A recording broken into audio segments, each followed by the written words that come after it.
Hi, praise the Lord. Welcome to Word of Life Bible Quiz channel.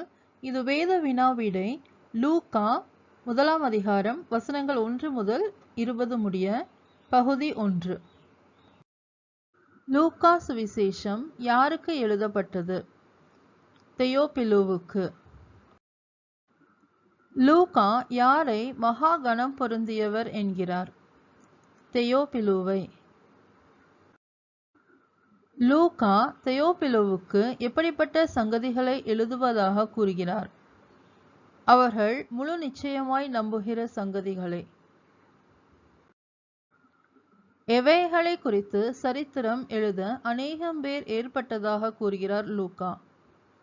ஆரம்பம் முதல் கண்ணார கண்டு வசனத்தை போதித்தவர்கள் ஒப்புவித்ததை குறித்து சரித்திரம் எழுத அநேகம் பேர் புறப்பட்டதாக கூறுகிறார்.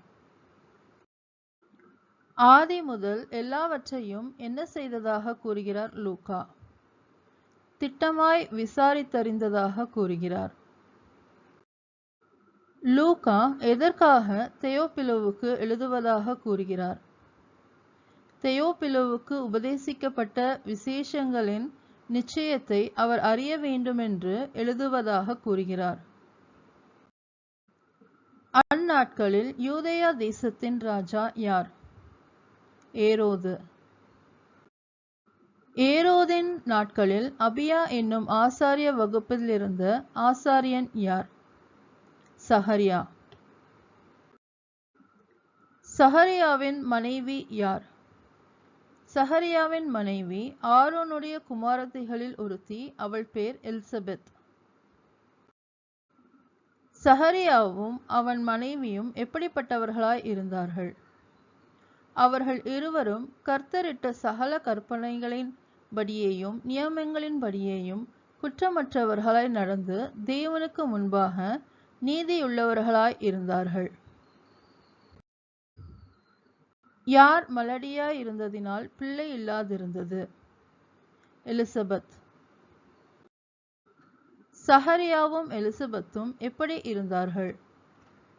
வயது சென்றவர்களாய் இருந்தார்கள். சகரியா என்ன செய்து வந்தார்? தன் ஆசாரிய வகுப்பின் முறைப்படி தேவ சந்நிதியிலே ஆசாரிய ஊழியம் செய்து வந்தார். சகரியா எதற்கான சீட்டை பெற்றான்?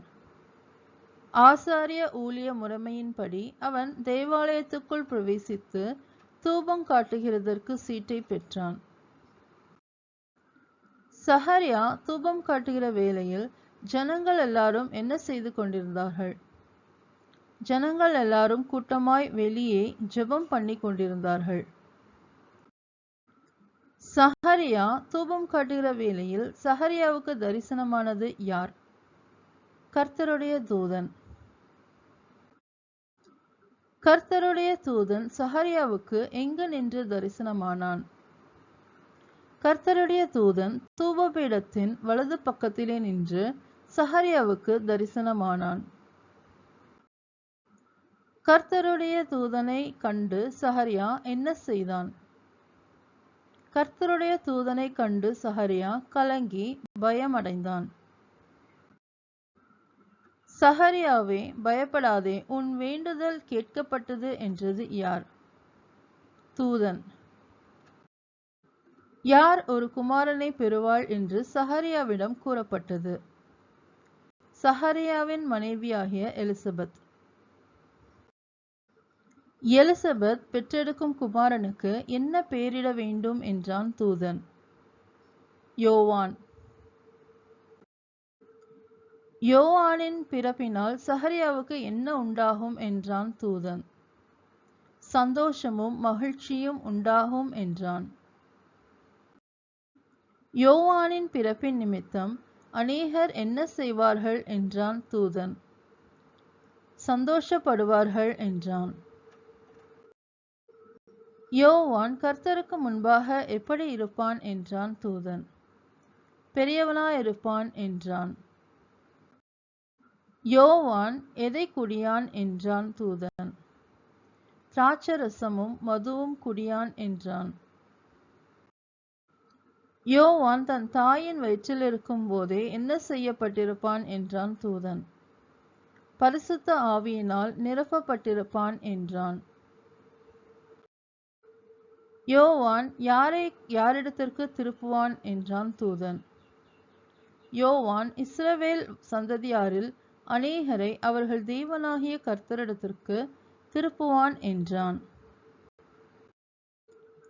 பிதாக்களுடைய இருதயங்களை பிள்ளைகளிடத்திற்கும் கீழ்ப்படியாதவர்களை நீதிமான்களுடைய ஞானத்திற்கும் திருப்புகிறவர் யார்?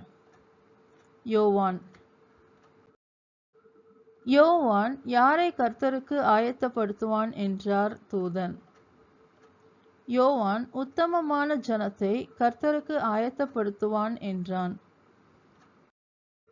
யோவான் யாருடைய ஆவியும் பலமும் உடையவனாய் இருப்பான் என்றார் தூதன்.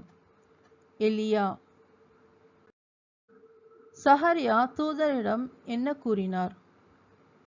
இதை நான் எதினால் அறிவேன்? நான் கிழவனாய் இருக்கிறேன், என் மனைவியும் வயது சென்றவளாய் இருக்கிறாளே என்றான்.